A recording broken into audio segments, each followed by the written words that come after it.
Hey guys, welcome back to the channel. Hope you and all is doing well. तो आज की इस video में हम पढ़ेंगे हमारी क्लास 12th हिस्ट्री का 8th chapter peasants, zamindars and the state. Right, तो इसमें अगर हम टाइम स्पैन देखते हैं तो ये हमारा 16 to 17 सेंचुरी यानी मुगल एम्पायर के टाइम का है। तो हमें सिंपल सा इस चैप्टर में पढ़ना है कि जब मुगल हमारे ऊपर राज कर रहे थे तो उस टाइम पे कैसे वो रेवेन्यू कलेक्ट करते थे, कैसे सोसाइटी चलती थी, स्टेट का और पीजेंट्स का क्या रिलेशनशिप था, जमींदार्स का क्या रोल था। राइट, रेवेन्यू कलेक्शन में zamindars were the key figures. ठीक है, तो वही सब हमें इसी चैप्टर में पढ़ना है। इसके कनेक्ट में ही है हमारा चैप्टर नंबर 9, और चैप्टर नंबर 9 में हमने पढ़ना है कि कॉलोनियल गवर्नमेंट के साथ, ईस्ट इंडिया कंपनी के साथ अगेन पीजेंट्स का और जमींदार्स का कैसे रिलेशनशिप रहा है। राइट, तो इसमें मेजरली हमें पीजेंट्स की लाइफ के बारे में काफी कुछ जानने को मिलेगा।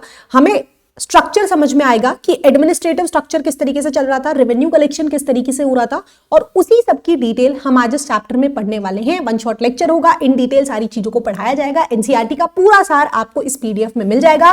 पीडीएफ कहां पे मिलेगी बच्चे? तो पीडीएफ मिलेगी आपको टेलीग्राम चैनल पे, जिसका लिंक डिस्क्रिप्शन बॉक्स में अटैच है। आप वहां से जाकर के एक्सेस कर सकते हो। साथ के साथ हम इंपॉर्टेंट क्वेश्चंस को भी डिस्कस करेंगे और ये भी देखेंगे कि बोर्ड्स के लिए कौन सी टिप्स और ट्रिक्स बहुत ज्यादा इंपॉर्टेंट है। ठीक है, लेकिन चैप्टर शुरू करने से पहले हमारे ही चैनल के ऊपर, इस छोटू से चैनल के ऊपर क्लास 12th पॉलिटिकल साइंस और क्लास 12th हिस्ट्री का भी पूरा सिलेबस हो रहा है। दोनों ही बुक्स चल रही है। प्लेलिस्ट का लिंक अगेन डिस्क्रिप्शन बॉक्स में भी है, आप प्लेलिस्ट वाले सेक्शन में भी जाकर के देख सकते हो। अगर पसंद आए तो मेक श्योर कि आप उन प्लेलिस्ट या उन वीडियोस को भी चेक करें। ठीक है, अब बहुत हो गया भाषण, शुरू करते हैं एक्चुअली में चैप्टर को। तो पहला जो हमारा टॉपिक है that is peasant and agricultural production. ठीक है, अब बेसिकली यार पीजेंट्स को हमें इतना इंपॉर्टेंटली क्यों पढ़ना है? राइट, इससे पहले हमने पढ़ लिया किंग्स का स्ट्रक्चर कैसे आया, मतलब starting from the very first chapter हम बहुत ज्यादा पॉलिटिकल एस्पेक्ट्स पढ़ के आ रहे थे, हिस्टोरिकल सिग्निफिकेंस पढ़ के आ रहे थे। Right, why peasants? Right, because हमारा जो आज भी हमारी जो कंट्री है, more than 50% of the population, उनका जो लाइफस्टाइल है, जीवन यापन है, वो एग्रीकल्चर, खेती के ऊपर ही डिपेंडेंट है। ठीक है, और उस सालों की अगर हम बात करते हैं तो इंडस्ट्रीज ऐसे कुछ भी नहीं होता था। राइट, सब कुछ खेती बाड़ी के ऊपर ही डिपेंडेंट होता था। तो हमारे 80-90% जो लोग हैं उनका डायरेक्ट जो लाइफस्टाइल है, 80 to 90% जो पॉपुलेशन है वो फार्मिंग या एग्रीकल्चर के ऊपर ही डिपेंडेंट है। और इसी से हमारा देश चल रहा था। ना सिर्फ चल रहा था, बाहर की भी दूसरी ताकतें आके बहुत सालों तक दिल्ली सल्तनत ने रूल किया, फिर उसके बाद मुगल एम्पायर आ गया, फिर कॉलोनियल आ गए। राइट, ब्रिटिशर्स ने आकर के बहुत साल राज किया, और वो सारा जो राज था वो इस एग्रीकल्चर के अंदर ही छुपा हुआ था। राइट, यहीं से वो पैसा कमाते थे, और उसी एग्रीकल्चर और उसी पैसे के लालच में हम इतने सालों तक गुलाम रहे, बाहर के देश आकर के हमारा एक्सप्लॉयटेशन करते रहे। राइट, तो इसीलिए पीजेंट्स को पढ़ना, उस टाइम की सोसाइटी को पढ़ना बहुत ज्यादा इंपॉर्टेंट हो जाता है। ठीक है, शुरू करते हैं। तो विलेज बेसिक यूनिट थी। अब जो पीजेंट थे वो हर तरीके के काम करते थे, टिलिंग भी करते थे, सोइंग भी करते थे, हार्वेस्टिंग भी करते थे। राइट, और क्या क्या प्रोड्यूस करते थे? Both agricultural agro based goods produce करते थे। शुगर हो गया, ऑयल हो गया, वीट हो गया, कॉटन हो गया। राइट, कॉटन यहां से बहुत भारी मात्रा में भर भर के ब्रिटिशर्स लेकर के जाते थे, है ना। वो सब हम नेक्स्ट चैप्टर में ऑल्दो पढ़ रहे होंगे। सेकेंडली, हमारा जो लैंडस्केप है वो बहुत वेरिड है ना। आप हर जगह पे अलग अलग तरीके का लैंडस्केप हमें देखने को मिलता है। कहीं पे बहुत ज्यादा ड्राई लैंड है, तो हिल्स है, फॉरेस्ट है, तो कल्टिवेबल एरिया भी काफी लिमिटेड है। फर्टाइल प्लेन की अगर हम स्पेसिफिकली बात करते हैं तो वो भी बहुत लिमिटेड यहाँ पे पाया जाता है। ठीक है, लुकिंग फॉर सोर्सेस। अब ऐसे कौन से सोर्सेस है जिनसे हमें उस टाइम के पीजेंट्स के लाइफस्टाइल के बारे में पता चलता है, उस टाइम के जमींदार्स के लाइफस्टाइल के बारे में पता चलता है? तो ऑल्दो हमारे पास पीजेंट्स के थ्रू रिटन रिकॉर्ड्स कोई भी नहीं है ना। पीजेंट्स तो बेचारे गरीब किसान थे, ना उन्हें पढ़ना आता था, ना उन्हें लिखना आता था। उनके लिए तो किसी ने किताबें नहीं लिखी, ना उन्होंने खुद लिखी है। राइट, तो हम डिपेंड करते हैं जो भी बाकी सोर्सेस हमें मिले हैं through out the history. For example, Gujarat, Maharashtra, Rajasthan से हमें कुछ रीजनल रिकॉर्ड्स मिले हैं, कुछ राजा ने लिखवाए होंगे। Right, similarly east India company के हमें बहुत सारे डॉक्यूमेंट्स मिले हैं जिसके अंदर हमें उस टाइम की सोशल स्ट्रैटा या उस टाइम की सोसाइटी को समझने के बारे में काफी कुछ इंफॉर्मेशन मिल रही होती है। ठीक है, सिमिलरली अगर क्योंकि हम स्पेसिफिकली मुगल एम्पायर की बात करते हैं तो एन अकबरी, जो कि अबुल फजल ने लिखी थी, अकबरनामा। ठीक है, अकबर ने एक किताब लिखवाई थी अकबरनामा, उसके अंदर 2 से 3 पार्ट थे। Third part was an Akbari, और एन अकबरी में बहुत ही डिटेल में स्टेट के मैनेजमेंट के बारे में लिखा हुआ था। उसमें एग्रीकल्चर के बारे में बहुत डिटेल्स है, रेवेन्यू कलेक्शन कैसे होता था, जमींदार के साथ कैसे रिलेशनशिप था, पीजेंट्स के और स्टेट के क्या रिलेशनशिप थे, वो सारी चीजें बहुत ज्यादा डिटेल में लिखी गई है। तो इस चैप्टर का सबसे इंपॉर्टेंट सोर्स हमारे लिए क्या हो जाता है? एन अकबरी। ठीक है, आगे चलते हैं। तो नेक्स्ट टॉपिक आता है पीजेंट्स एंड देयर लैंड। तो ये जितने भी सोर्सेज हमारे पास हैं, मुगल सोर्सेज है या जो भी हमें किताबें मिली है राजस्थान से, महाराष्ट्र से, जो भी हमें रिटन रिकॉर्ड्स मिले हैं, उसमें पीजेंट्स को किन किन नामों से जाना जाता है? तो उसमें पीजेंट्स को रियायत, मुजारियन, किसान और असामी के नाम से जाना गया है। ठीक है, लेकिन एक बात बहुत क्लियर थी कि उस टाइम के पीजेंट्स दो टाइप के होते थे। एक होते थे खुदकाश्ता यानी जिनके पास खुद की लैंड होती थी, राइट, वो अपनी खुद की लैंड को कल्टीवेट करते थे। दूसरे थे पाईकाश्ता वो लोग थे जिनके पास खुद की लैंड नहीं होती थी या वो किसी दूसरे की लैंड के ऊपर काम करते थे, तो इनको शेयर क्रॉपर्स भी कहा जाता है, शेयर क्रॉपर्स।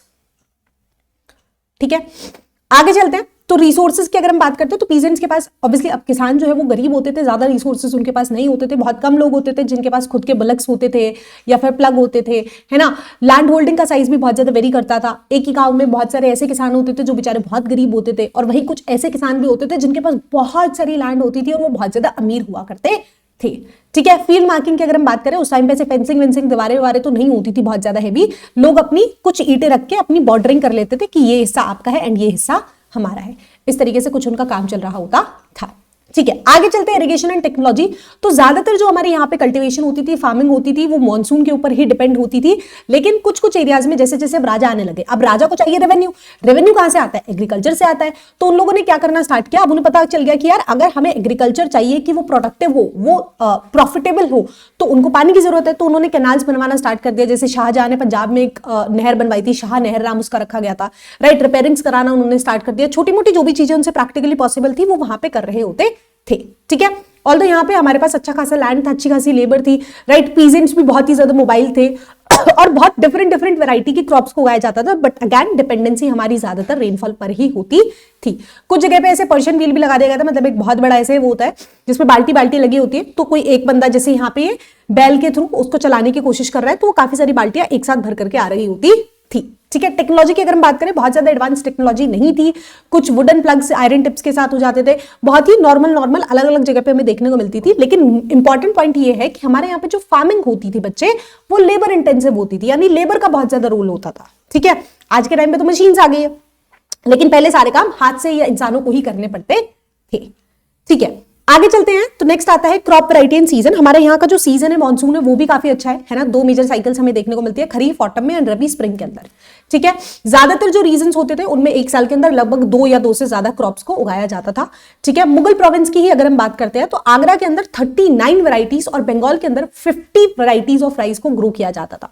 तो as an agricultural nation we have always thrived, है ना। हमने हर अच्छे तरीके के प्रोडक्ट्स को यहां से प्रोड्यूस किया है एंड समहाउ एग्रीकल्चर ही हमारी बैकबोन आज भी एग्जिस्ट करती है। ठीक है, इसके अलावा बहुत सारे कैश क्रॉप्स वो क्रॉप्स होते थे जिनकी मार्केट में वैल्यू बहुत ज्यादा होती थी। फॉर एग्जांपल कॉटन, शुगर के, ऑयल सीड्स। फिर जब हम ब्रिटिशर्स आ जाएंगे तो वो बहुत सारे हमारे नदर्न ईस्टर्न एरिया के अंदर coffee plantation, tea plantation, rubber plantation, इनके ऊपर भी इंफोसिस करने लगेंगे, राइट। कॉटन बहुत ज्यादा वाइडली ग्रो की जाती थी। सिमिलरली बंगाल की अगर हम बात करते हैं तो it was known for the sugar production. ठीक है, इसके अलावा 17वीं सेंचुरी तक कुछ और नए क्रॉप्स भी यहाँ पे बहुत हेवी मात्रा में उगाए जाने लगे थे, मेज, टमाटो, पोटैटो, पाइनएप्पल, राइट। तो अच्छा खासा प्रोडक्शन यहाँ पे हो रहा होता है। एक इंपॉर्टेंट टर्म है जिनसे कामिल बेसिकली अगेन हमें इन्हें बगल में देखने को मिला है। उसमें लिखा गया है कि ऐसी क्रॉप्स जो परफेक्ट क्रॉप्स होती थी उनको जिनसे कामिल उस टाइम पे कहा जाता था। For example cotton and sugar cane. तो आपसे पूछा जा सकता है कि which crops were known as जिनसे कामिल, राइट। तो आप एग्जाम्पल क्या लिखेंगे? Cotton and sugar cane. ठीक है, ओके, आगे चलते हैं। तो नेक्स्ट टॉपिक आता है द विलेज कम्युनिटी। अभी तक हमने बहुत बेसिक पढ़ा है कि पीजेंट्स का क्या स्ट्रक्चर था, हमें कहां से देखने को मिला है। उस टाइम पे इरिगेशन थी नहीं थी, टेक्नोलॉजी थी नहीं थी, कौन कौन से क्रॉप्स हमारे यहाँ पे उगाए जा रहे थे। अब बात कर लेते हैं विलेज कम्युनिटी की। तो 3 मेजर लोग हमें यहाँ पे देखने को मिलते हैं। सबसे नीचे आपका कल्टिवेटर है, फिर आती है आपका पंचायत और फिर आता है विलेज हेडमैन। ऐसा कुछ स्ट्रक्चर हमें देखने को मिलता है। ठीक है, अब ज्यादातर जो कंट्री थी अगेन हमारा रूरल एरिया ही था। ठीक है, अब जैसे हम देखते हैं कि 40% एरिया अर्बनाइज्ड है, लेकिन उस टाइम पे तो अर्बन प्लेसेस या अर्बन एरियाज बहुत कम थे, राइट। तो हमारे यहाँ पे कास्टिज्म बहुत ज्यादा होता था। ठीक है, एंड रूरल स्ट्राटा के अंदर हमें बहुत अच्छे से कास्टिज्म देखने को मिल रहा होता था। पीजेंट्स अलग अलग ग्रुप से बिलोंग करते थे, राइट। इनइक्वालिटी बहुत ज्यादा थी। जो लोग लो कास्ट से बिलोंग करते थे या जो गरीब थे वो मेनियल लेबर्स, छोटे मोटे काम करते थे, मजूर उनको कहा जाता था।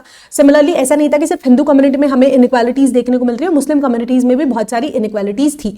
ऐसे लोग जो स्कैवेंजर्स थे, जो आउटसाइड द विलेज रहते थे, उन्हें हलाल खुरन कहा जाता था।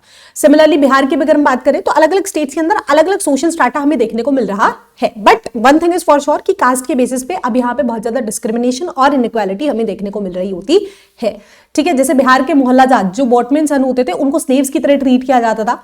ठीक है, अब धीरे धीरे क्या होने लगा था, बेसिकली सोसाइटी के अंदर ऐसा बोला जा सकता है कि आपका जो सोशल स्टेटस होता है वो आपकी इनकम से डिपेंड करता है या आपके इकोनॉमिक स्टेटस से डिपेंड करता है, राइट। अगर आप इकोनॉमिकली थ्राइव कर रहे हो तो आपका कास्टिज्म इतना कुछ खास नहीं होता, लेकिन वो लोग जो इकोनॉमिकली भी बहुत लो है एंड समहाउ किसी लोअर स्ट्रैटा या कास्ट से बिलोंग करते हैं, उनके साथ ज्यादा शोषण होता था, ठीक है। बट विद टाइम क्या होने लगा था, काफी सारे ऐसे ग्रुप थे जो पहले उतने नोन नहीं थे या उतने वेल रेपुटेटेड या उतनी ज्यादा पावर डायनेमिक्स को होल्ड करके नहीं रखते थे, लेकिन धीरे धीरे उनका जो स्टेटस था वो रोज हो गया था। फॉर एग्जांपल अहीर्स, गुज्जर्स एंड मालीस जो एक टाइम पे कैटल रियरिंग और हॉर्टिकल्चर करते थे, वो धीरे धीरे क्या होने लगा, उनकी जो इनकम थी वो बढ़ने लगी एंड धीरे धीरे सोसाइटी के अंदर उनका भी दबदबा, उनका भी सोशल रोल हमें बनता हुआ देखने को मिलता है, ठीक है। सिमिलरली अगर हम ईस्टर्न ग्रुप्स की बात करते हैं जो पहले पेस्टोरलिज्म या फिशिंग करते थे, सदगोपास और काइवराज, ये धीरे धीरे करके जब फिशिंग से और पेस्टोरलिज्म से इन्हें अच्छा पैसा आने लगा तो ये खेती बाड़ी के अंदर घुस गए और ये भी प्रॉफिटेबल हो गए, तो इनका भी सोशल स्टेटस हमें बढ़ता हुआ देखने को मिलता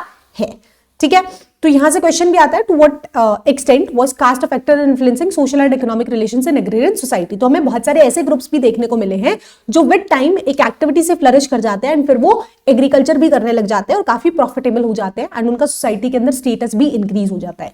सिमिलरली बहुत सारे हमने पढ़े कि मजूर, जो आप ये एग्जाम्पल लिख सकते हो कि मीनियल लेबर्स थे, लो कास्ट थे, उनको गाँव से बाहर रहना पड़ता था, छोटे मोटे काम करते थे, राइट। तो ये सब भी आप लिख सकते हो, ठीक है। ज्यादा नहीं आता, 3 नंबर के अंदर क्वेश्चन आ रहा होता है। आगे चलते हैं, सबसे important point which is panchayat and the headman. तो विलेज के अंदर पंचायत होती थी, ठीक है, जिसको एल्डर्स की एक असेंबली होती थी जो अलग अलग कास्ट से बिलोंग करती थी, ऑल्दो लो कास्ट के लोगों को इसमें नहीं शामिल किया जाता था, राइट। ये इंपॉर्टेंट डिसीजंस ले रही होती थी जो पूरे विलेज को बाइंड करके रखते थे, ठीक है। पूरे विलेज को इनके डिसीजंस को मानना पड़ता था। जो हेडमैन होता था, ये एक अपने पंच को, जैसे हमारे यहाँ पे सरपंच होता है तो वैसे यहाँ का जो पंच होता था उसको मुकद्दम या मंडल कहा जाता था। वो सारे सभा के लोग मिलकर के उसको इलेक्ट करते थे, ठीक है। जमींदार भी अप्रूव करते थे, यानी जमींदार के साथ भी जो बंदा इलेक्ट हुआ है उसके रिलेशंस अच्छे होने चाहिए। सिमिलरली ये क्या करते थे, साथ के साथ ये पटवारी के साथ काम को मैनेज करते थे एंड अगर इनका कोई मिसबिहेव होता है, मिसकंडक्ट होता है तो इनको डिसमिस भी किया जा सकता था। तो सिमिलर सा ही स्ट्रक्चर है कि गांव के लोग मिलकर के एक विलेज पंचायत बनाते हैं और विलेज पंचायत का एक हेडमैन बनता है जिसको मंडल या मुकद्दम कहा जाता है, ठीक है, ओके। अब इस विलेज पंचायत का काम ये होता था कि ये साथ में मिलकर के कॉन्ट्रीब्यूशंस करते थे, है ना, पैसा वैसा इकट्ठा करते थे, इमरजेंसी के टाइम पे लेट्स से काम आ जाए वो पैसा, या फिर कुछ इंपॉर्टेंट अगर कोई रोड बिल्ड कराना है, कोई भी कंस्ट्रक्शन कराना है तो उसके अंदर पंचायत का बहुत इंपॉर्टेंट रोल होता था। साथ के साथ ये भी मेक श्योर करते थे कि कास्ट बाउंड्रीज मेंटेन रहे। अगर कोई भी मिसकंडक्ट होता है या कोई भी ऐसे मिसबिहेवियर होता है या रूल्स फॉलो नहीं होते हैं तो उसके ऊपर फाइन्स भी इंपोज किए जाते थे, ठीक है। अब होती थी एक विलेज पंचायत जो पूरे विलेज की पंचायत है, उसके साथ साथ कुछ जाति पंचायत होती थी। लेट्स से ये गांव है जिसके अंदर ऐसे 4 जातियां रहती है, तो कास्ट ए की अपनी खुद की एक जाति पंचायत होगी, कास्ट बी की अपनी खुद की एक जाति पंचायत होगी, राइट। अब वो जो जाति पंचायत होगी वो विद इन द जाति अगर उनके कोई भी डिस्प्यूट्स हैं, राइट, मैरिजेस है, लैंड क्लेम्स है या एनीथिंग, उन सब का डिसीजन वो ले रहे होते थे, ठीक है, ओके। नेक्स्ट पिटिशंस की अगर हम बात करें तो हमें रिकॉर्ड्स में बहुत सारा देखने को मिला है कि एक्चुअली में पंचायत के अंदर बहुत सारे इंपॉर्टेंट फैसलों, इंपॉर्टेंट मैटर्स को लेकर के डिसीजंस हो रहे होते थे। साथ के साथ लोग यहाँ पे पिटिशन भी करते थे। फॉर एग्जांपल लेबर्स जो होते थे, जब जमींदार उनसे बहुत ज्यादा हाई टैक्स वसूलते थे तो वो लोग कहाँ जाते, वो लोग उस पंचायत के पास जाते, पंचायत फिर उनकी हेल्प भी करती थी। Panchayat used to act like the appeal courts for people, right. इसके अलावा अगर पीजेंट्स के मामले अगर उस कोर्ट में सॉर्ट नहीं हो पा रहे हैं, पंचायत में सॉर्ट नहीं हो पा रहे हैं, तो वो काफी बारी विलेज को छोड़ करके कहीं दूसरी जगह जाकर के भी रहने लग जाते थे। थोड़ा सा पॉलिटिकल सेटअप भी हमें देखने को मिल रहा है जो आपका इकोनॉमी और एडमिनिस्ट्रेशन दोनों को मॉनिटर कर रहा होता था। तो यहां से भी क्वेश्चन आते हैं कि विलेज हेडमैन कैसे रेगुलेट करते हैं रूरल सोसाइटी को, तो आप इजीली लिख सकते हो, ठीक है।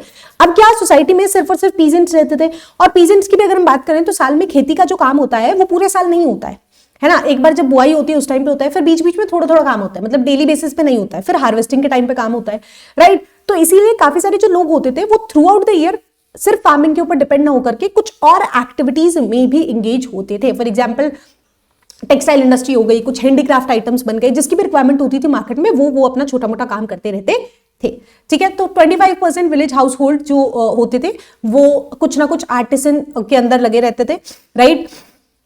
तो पीजेंट्स की जो फैमिलीज होती थी वो क्राफ्ट करती थी, कोई पोएट्री कर लेता था, कोई टेक्सटाइल कर लेता था, कोई टूल बना लेता था ड्यूरिंग एग्रीकल्चर ऑफ सीजन, जिस टाइम पे खेती बाड़ी का काम नहीं है, ठीक है। तो इसी तरीके से पॉटर्स, ब्लैकस्मिथ, कारपेंटर्स, बार्बर्स सारे लोग होते थे सोसाइटी के अंदर जो अपनी सर्विस प्रोवाइड करते थे, बदले में उन्हें अलग अलग तरीके से रिवॉर्ड कर दिया जाता था।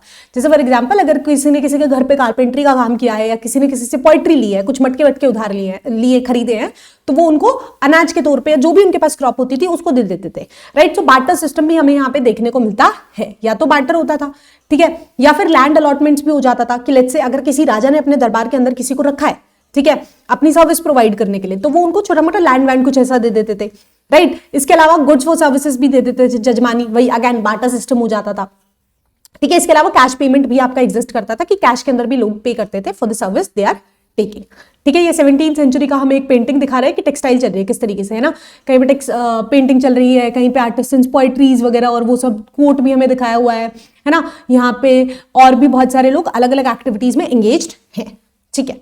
आगे चलते हैं, नेक्स्ट टॉपिक आता है लिटिल रिपब्लिक। तो 19th सेंचुरी के अंदर जो ब्रिटिश ऑफिशियल्स जब यहाँ पे आए थे, राइट, तो उन्होंने इन छोटे छोटे गांवों को देख करके इन्हें लिटिल रिपब्लिक्स कहना स्टार्ट किया था कि एक ऐसी जगह जहां पे लोग साथ में मिलकर रहते हैं और एक दूसरे के साथ रिसोर्सेज शेयर करते हैं। समहाउ लिटिल रिपब्लिक से इनका मतलब था एग्लिगरिटेरियन सोसाइटी, यानी जहां पे इक्वालिटी एग्जिस्ट करती हो, बट ऐसा कुछ भी नहीं था, रूरल इक्वालिटी कुछ भी नहीं थी। बहुत यहाँ पे कास्ट और जेंडर डिस्क्रिमिनेशन हमें देखने को मिलता था, इंडिविजुअल एसेट ओनरशिप होती थी, जो लोग रईस होते थे उनकी तो जिंदगी अच्छी कटती थी, लेकिन बहुत सारे लोग ऐसे भी होते थे जिनके पास लैंड होती थी तो बहुत होती थी या फिर नहीं होती थी, ठीक है। इसके अलावा जो पावरफुल लोग होते थे वो वीकर सेक्शंस को एक्सप्लॉइट भी करते थे, राइट। कैश इकोनॉमी बहुत पहले से एग्जिस्ट यहाँ पे कर रही थी, कैश के फॉर्मेट में भी काफी सारा यहाँ पे लेन देन ट्रेड होता हुआ देखने को हमें मिलता है, ठीक है। अब बात करते हैं एक बहुत इंपॉर्टेंट सेगमेंट की सोसाइटी की, which is women in agrarian society. तो वुमेन्स का बहुत ज्यादा इंपॉर्टेंट रोल रहा है, वुमेन्स हर फील्ड के अंदर रही है, भले वो टिलिंग हो, प्लगिंग हो, सीड सोइंग हो, वीडिंग हो, थ्रेशोल्डिंग हो या विनोइंग हो, हर एक फार्मिंग के काम के अंदर वुमेन एंगेज्ड होती थी। तो पूरा जो हाउस होल्ड होता था वो बोथ मेन एंड वुमेन मिलकर कंट्रीब्यूट करते थे और तभी खेती भी पॉसिबल हो पाती थी, ठीक है। इसके अलावा वो बहुत सारे आर्टिसनल टास्क के अंदर भी एंगेज्ड होती थी, जैसे स्पिनिंग यार्न कर लिया, कॉटन टेक्सटाइल इंडस्ट्रीज में काम कर लिया, क्ले बनाने में काम कर लिया, एम्ब्रॉयडरी बनाने में काम कर लिया, यानी जिस भी चीज की मार्केट में डिमांड है, तो वुमेन्स जो होती थी वो अपना घर चलाने के लिए ना सिर्फ खेती में और भी सेक्टर्स या और भी कामों के अंदर लगी हुई होती थी।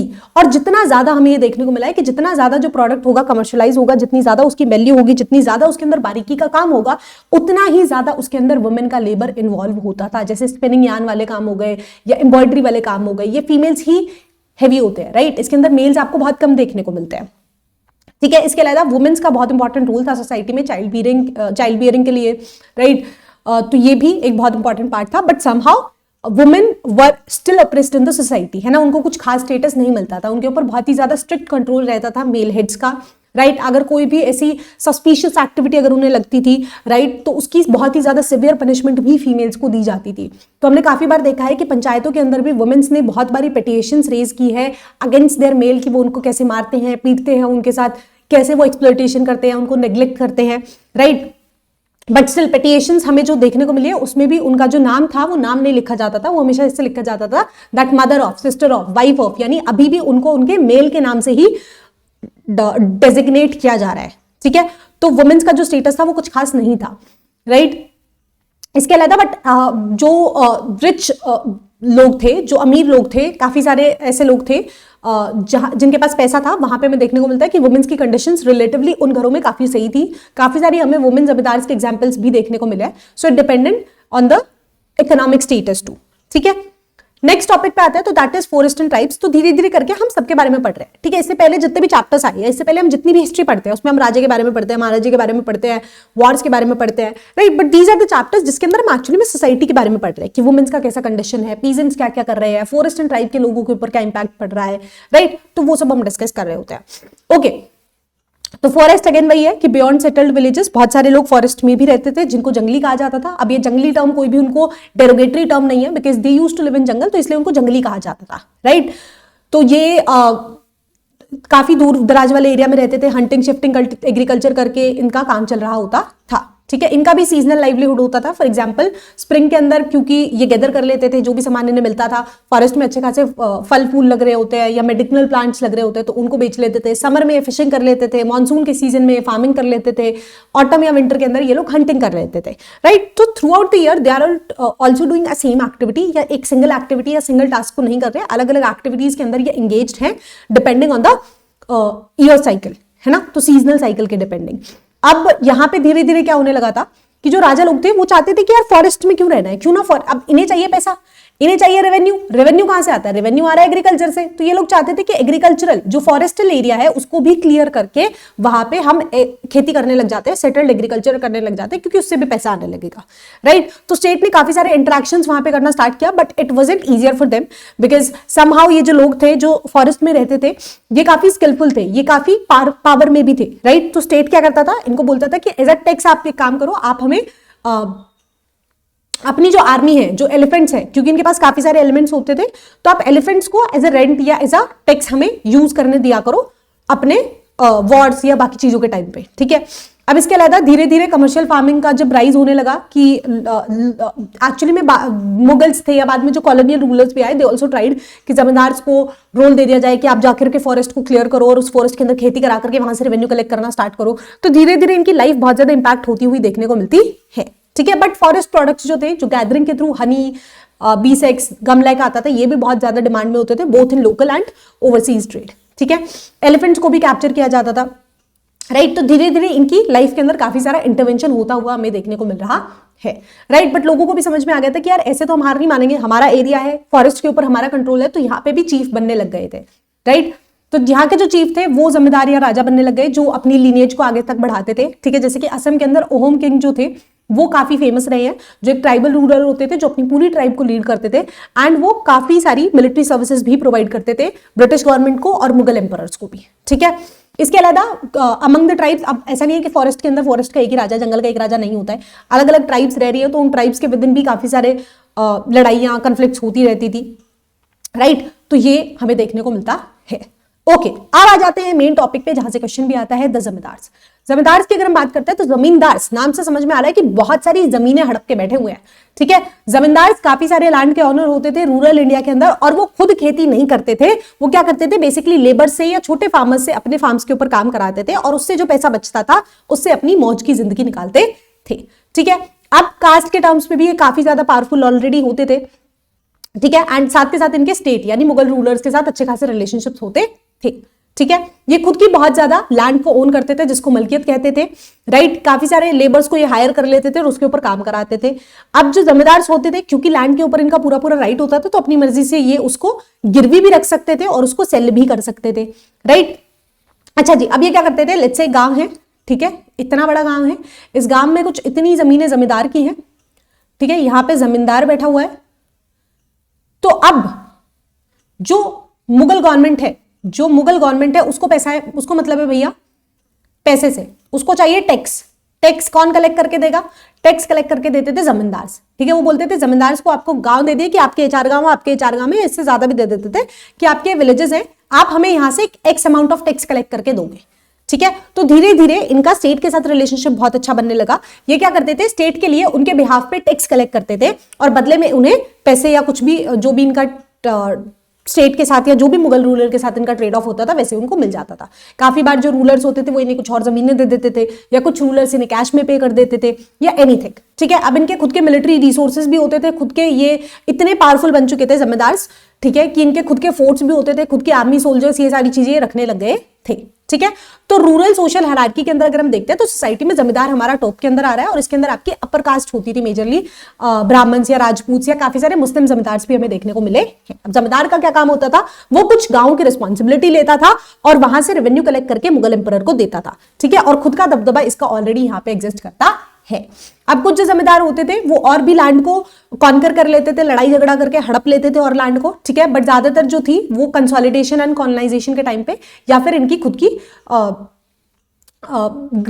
ग्रैंडफादर्स वगैरह के थ्रू ओन्ड होती थी। बट जमींदार बिकेम अ पावरफुल गुंडा जिसकी खुद की अच्छी खासी लैंड है, वो औरों की लैंड को भी हड़प रहा है अलग अलग तरीके से। ये क्या करता था, लोन भी देता था पीजेंट्स को, ठीक है। जब वो लोन नहीं चुका पाते थे तो उन्हीं की लैंड के ऊपर कब्जा कर लेता था, साथ के साथ ये स्टेट को आपको रेवेन्यू कलेक्ट करके भी दे रहा होता था, ठीक है।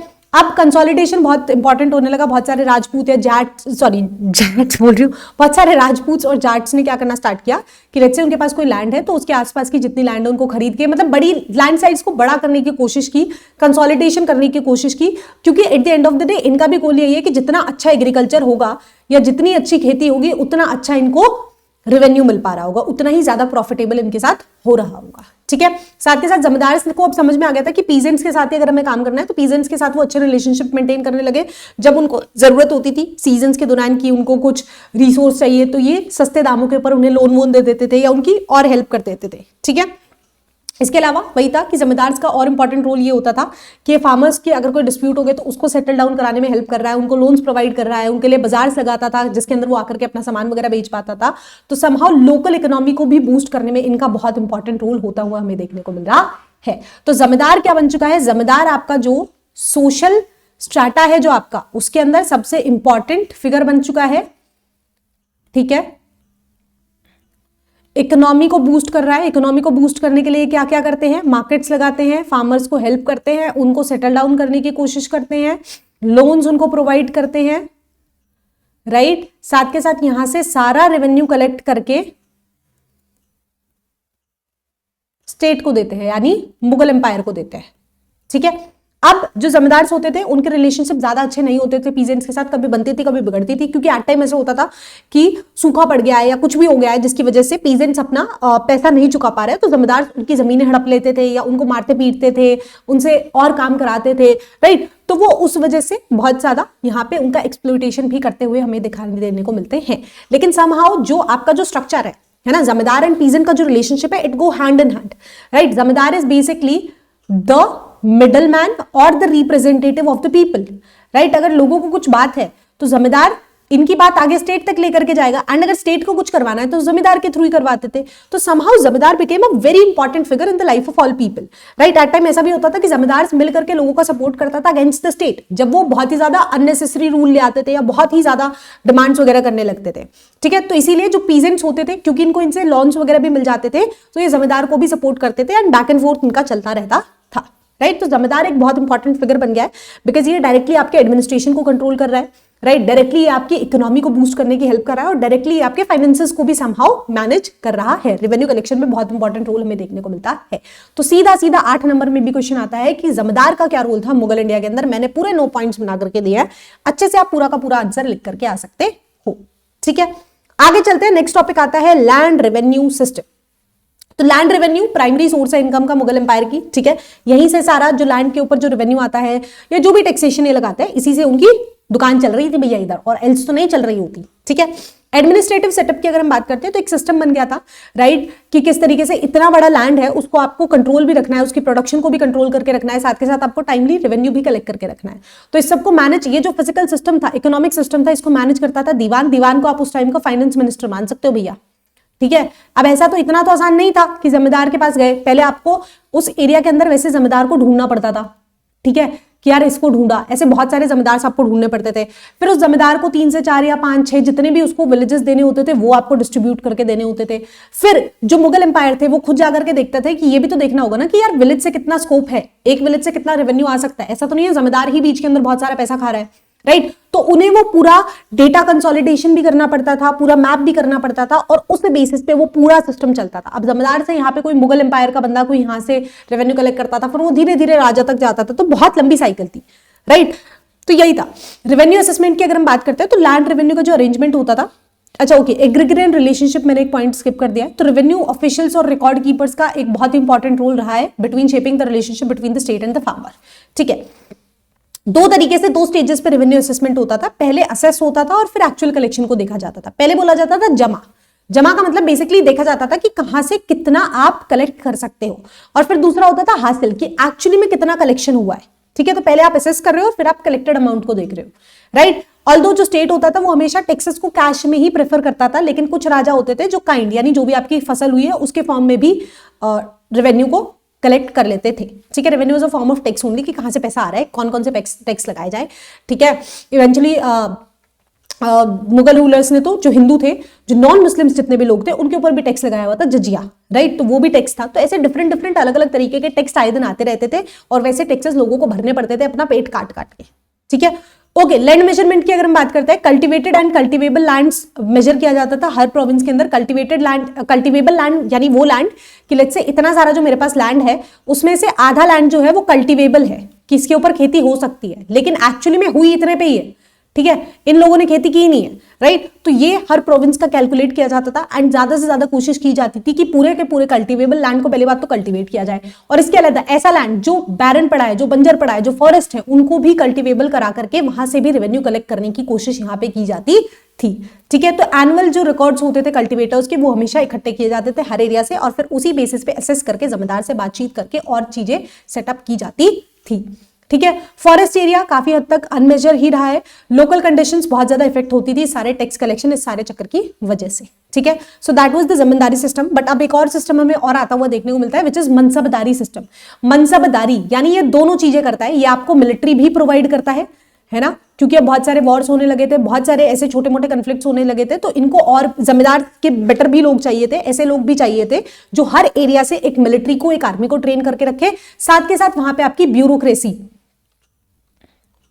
यानी वहां पे स्टेट लॉ एंड ऑर्डर को मेंटेन करके रखे, ठीक है। जो जमींदार है वो तो बिजी है अपना रेवेन्यू कलेक्शन और उन सब चीजों के अंदर, तो आज के टाइम का जो आपका आईएएस ऑफिसर है, जो जैसे एक डिस्ट्रिक्ट को पूरे को कंट्रोल करके रखता है, उसी तरीके से प्रोविंसेस को कंट्रोल करने के लिए मनसबदार को अपॉइंट किया जाता था, ठीक है। जो आपका मिलिट्री भी देखते थे, वहां पे लॉ एंड ऑर्डर भी देखते थे, साथ के साथ ब्यूरोक्रेसी को भी मेंटेन करके रखते थे। तो वो सिविल और मिलिट्री अफेयर्स दोनों को लुक आफ्टर करते थे उस पर्टिकुलर स्टेट के, राइट। अब कुछ तो मनसबदार होते थे, उनको कैश में दे दिया जाता था, नगदी पैसे दे दिया जाता था, लेकिन ज्यादातर को क्या दिया जाता था, लैंड दे दी जाती थी, जिनको जागीर बोला जाता था, और इसीलिए इन मनसबदारी, इनको जागीरदार भी बोला जाता है, ठीक है। तो इनका जो पेमेंट होता था वो एट टाइम्स कैश के बेसिस पे होता था, लेकिन मोस्ट ऑफ द केसेस के अंदर जो मुगल एम्पायर होता था वो उन्हें कुछ लैंड दे देता था, जागीर दे देता था, ठीक है।